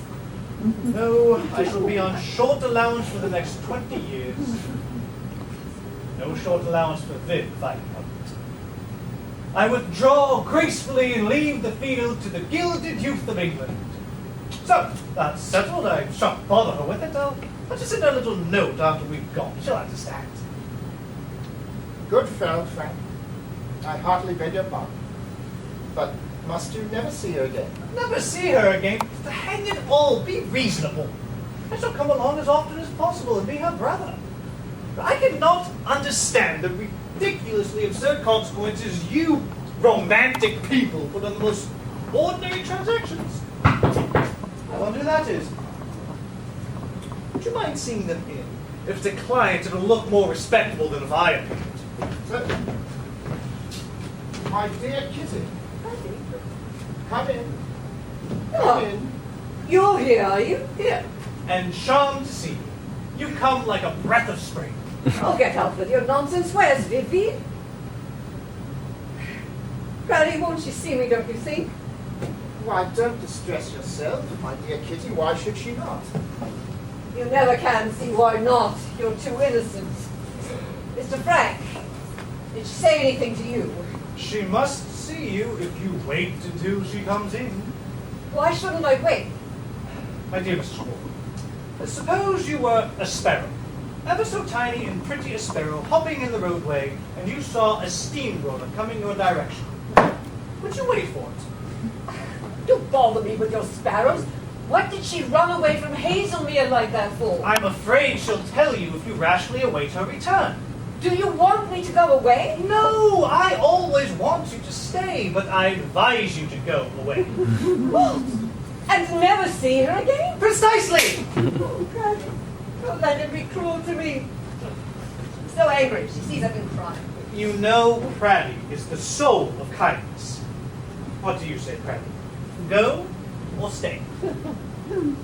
I should be really very sorry to cause you unnecessary pain. But perhaps it might be better if you didn't wait. The fact is... Too late. Here she comes. Don't tell her I was crying. Well, dearie, so here you are at last. I'm glad you've come. I want to speak to you. You said you were going, Frank, I think? Yes. Care to join me, Mrs. Warren? What do you say to Richmond and theatre in the evening? There is safety in Richmond. No steamroller there. Nonsense, Frank. My mother will stay here. I don't know, perhaps I'd better go. We're disturbing you with your work. Miss McCrae, please take Frank away. Sit down, Mother. Come, Frank.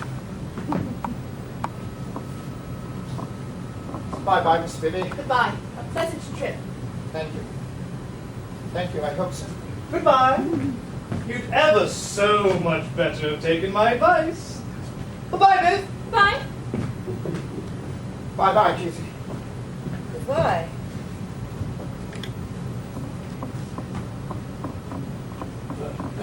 Well, Bibby, what did you go away like that for without saying a word to me? How could you do such a thing? And what have you done to poor George? I wanted him to come with me, but he shuffled out of it. I could see he was quite afraid of you. Only fancy, he wanted me not to come, as if I should be afraid of you, dearie. But of course, I told him it was all settled and comfortable between us, and that we were on the best of terms.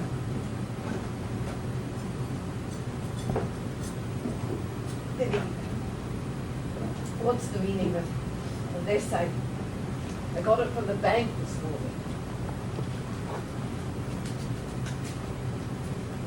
It is my month's allowance. They sent it to me as usual the other day. I simply sent it back to be placed on credit and asked them to send you the lodgement receipt. In future, I shall support myself. Wasn't it enough? Why didn't you tell me? I'll double it. I was intending to double it, only let me know how much you You want. know very well that has nothing to do with it. From this time, I go my own way in my own business and among my own friends. And you will go yours. Goodbye. Why? Yes, goodbye. Come, let us make a useless scene. You understand perfectly well. Sir George Crofts has told me the whole business. Silly old Just so. He ought to have his tongue cut out. But I thought it was ended. You said you didn't mind. Excuse me, I do mind. But I explained. You explained how it came about. You did not tell me that it is still going on.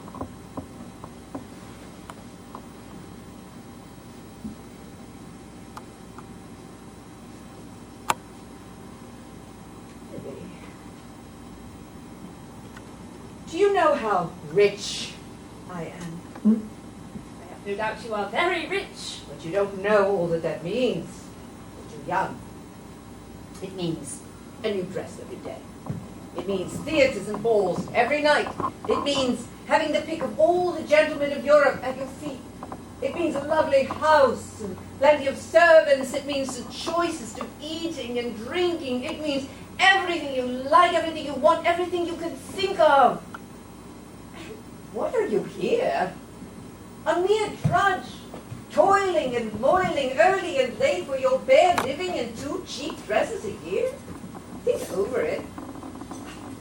You're shocked, I know. I can enter into your feelings and I think they do you credit, but trust me, nobody will blame you. You can take my word for that. I know what young girls are, and I know you'll think better of it when you've turned it over in your mind. So that's how it's done, is it? You must have said all that to many a woman to have it so pat. What harm am I asking you to do? Debbie, listen to me. You don't understand. You've been taught wrong on purpose. You don't know what the world is really like. Taught wrong on purpose. What do you mean? I mean that you are throwing away all your chances for nothing. You think people are what they pretend to be. That the way you were taught at school and college to think right and proper is the way things really are, but it's not. It's all only a pretense to keep the cowardly, slavish, common run of people quiet. Now, if you want to find that out, like other women at 40, when you've thrown yourself away and lost your chances, or won't you take it in good time now from your own mother that loves you and swears to you it's the truth, gospel truth, Vivi, the big people, the clever people, the managing people, they all know it. They do as I do, they think what I think. I know plenty of them. I know them to speak to introduce you to make friends up for you. I don't mean anything wrong, that's what you don't understand. Your head is full of ignorant ideas about me. What do the people that taught you know about life or about people like me? When did they ever meet me or speak to me or let anyone tell them about me, the fools? Would they ever have done anything for you if I hadn't paid them? Haven't I told you I want you to be respectable? Haven't I brought you up to be respectable? And how can you keep it up without my money and my influence and Lizzie's friends? Can't you see that you're cutting your own throat as well as breaking my heart by turning your back on me? I recognize the cross philosophy of life, Mother. I heard it all from him that day at the gardener's. You think I want to force that played out old sod on you? I don't, Vivi, on my oath I don't. It would not matter if you did. You would not succeed. Mother, you don't at all know the sort of person I am. I don't object to Crofts more than to any other coarsely built man of his class. To tell you the truth, I rather admire him for being strong-minded enough to enjoy himself in his own way and make plenty of money. So living the usual shooting, hunting, dining out, tailoring, loafing life of his set, merely because of all the rest to it. And I'm perfectly aware that if I'd been in the same circumstances as my Aunt Liz, I'd have done exactly what she did. I don't think I'm more prejudiced or straight-laced than you. I think I'm less. I'm certain I'm less sentimental. I know very well that fashionable morality is all the pretense, and that if I took your money and devoted the rest of my life to spending it fashionably, I might be as worthless and vicious as the silliest woman could possibly be, without ever having a word said to me about it. But I don't want to be worthless. I shouldn't enjoy trotting about the park to advertise my dressmaker, carriage builder, or being bored at the opera to show off a shop window full of diamonds. But Vivi, tell me why you continue your business now that you are independent of it. Your sister, you told me, has left all that behind her. Why don't you do the same? It's all very easy for Liz. She likes good society and has the air of being a lady. Imagine me in a cathedral town. Why, the very rooks and the trees would find me out, even if I could stand the dullness of it. I must have work and excitement or I should go melancholy mad. And what else is there for me to do? The life suits me. I'm fit for it and not for anything else. If I didn't do it, somebody else would, so I don't do any real harm by it. And then it brings in money. And I like making money. No. It's no use. I can't give it up. Not for anybody. But what need you know about it? I'll never mention it. I'll keep Crofts away. And I'll not trouble you much. As you see, I have to be constantly running about from one place to another. You'll be quit of me altogether when I die. No. I am my mother's daughter. I am like you. I must have work and must make more money than I spend. But my work is not your work, and my way is not your way. We must part. It will not make much difference to us. Instead of meeting one another for perhaps a few months in 20 years, we shall never meet, that's all. Really? I meant to have been more with you. I did, It's no use, Mother. I am not to be changed by a few cheap tears and entreaties, any more than you are, I dare say. You call a mother's tears cheap? They cost you nothing! And you ask me to give you the peace and quietness of my whole life in exchange for them. What use would my company be to you if you could get it? What have we two in common that could make either of us happy together? We're mother and daughter. I want my daughter. I've a right to you. Who is to care for me when I'm old? Plenty of girls have taken to me like leaving me, but I let them all go because I had you to look forward to. I kept myself lonely for you. You've no right to turn on me now and refuse to do your duty as a daughter. My duty as a daughter? I thought we should come to that presently. And now once for all, Mother, you want a daughter and Frank wants a wife. I don't want a mother and I don't want a husband. I've spared neither Frank nor myself in sending him about his business. Do you think I will spare you? Oh, I know the sort you are. No mercy for yourself or anyone else, I know. My experience has done that for me anyhow. I can tell the pious, canting, hard, selfish woman when I meet her. Well, keep yourself to yourself. I don't want you. But listen to this. You'll know what I'd do with you if you were a baby again. As sure as there's a heaven above us. Strangle me, perhaps? No. I would bring you up to be a real daughter to me. And not what you are now. With your pride and your prejudices and your college education that you stole from me. Yes, stole, deny that you can. What was it but stealing?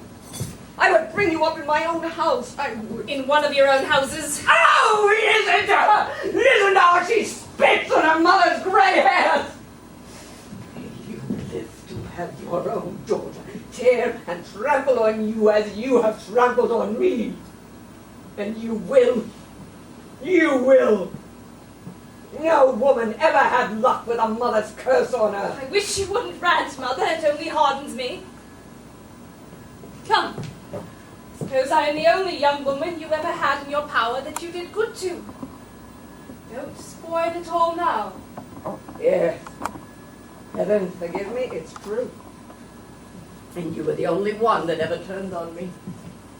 Oh, the injustice of it, the injustice, the injustice!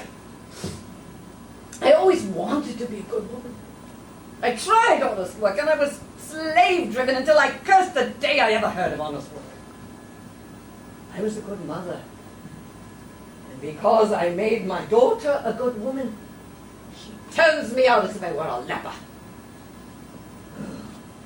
If only I had my life to live over again.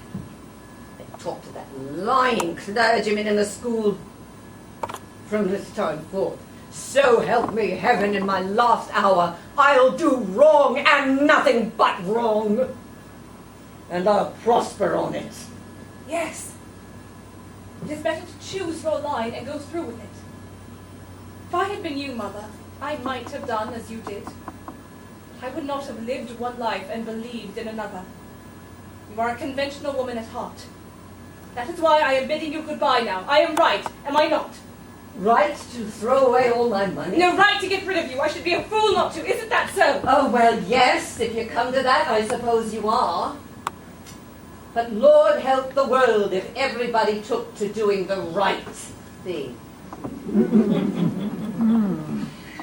And now, I'd better go than stay where I'm not wanted. Won't you shake hands?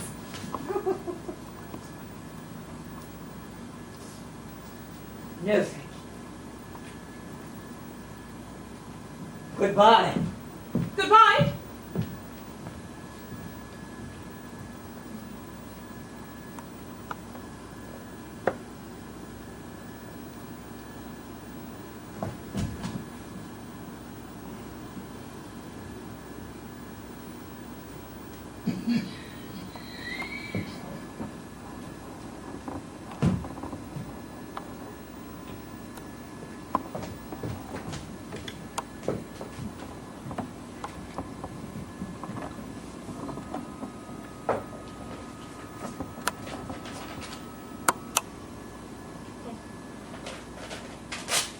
Goodbye, Frank.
so much.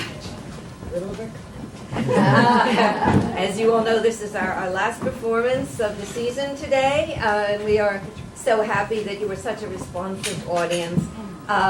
We will be, I think some of you may have received our brochures that are out in the lobby. If you didn't, please pick one up as you leave. They describe our next season, and they have a subscription form so that you can sign up to come to our plays next season. As I think many of you know, this was the first play we ever did at the Pear, so it has special meaning to me. We did too.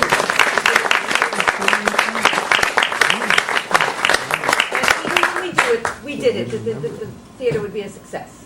And so it has been, thanks to people like you. So thank you. See you next year. Have a great summer.